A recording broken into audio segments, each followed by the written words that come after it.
just feeling a bit down right now. That's why I called you guys. Why ba? Did something bad happen? Hindi ako sanay nagmumukha, Iris. Spill mo sa amin yan. That's what friends are for, right? No, it's just... Come on! There's no need to keep it to yourself. Para saan ba't in-invite mo kami dito? Yeah, we went here for you kaya. We know each other by the strands of our hair down to our nails. Girl, we got you. Wait, don't tell me. It's your parents na naman. Don't you think, girls? Yeah, this is typical when she gets in a shout-off with her dad or mom, or maybe both eh. Girl, you know we're here for you. I mean, yes, we can't do much if it has something to do with your parents, but still, it would be better if may lalabas mo yan sa amin. For real, cheer up, girl. If you want, let's just meet a few boys tonight. You know what? I'm not liking this vibe. Let's just have some fun, okay? Iris, how about you? Sorry, Sammy, but I think I'll pass muna. Nice. Alright, we'll give you some space muna.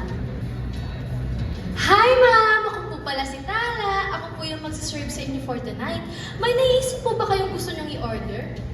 Ay! Kayo po pala yung VIP namin ngayon.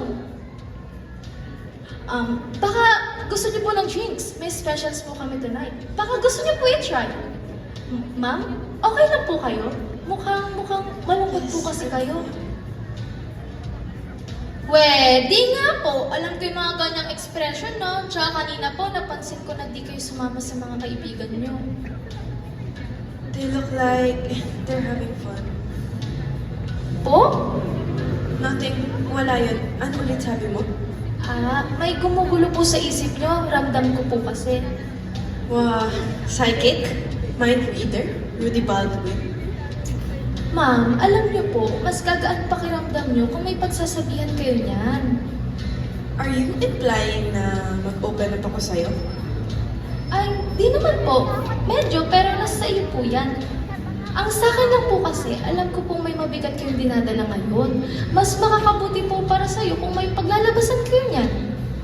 Pero yun ay kung okay lang po sa inyo. I don't want to. Feeling ko, hindi appropriate na nagpapa-therapy session ako sa'yo, given na nasa bar tayo.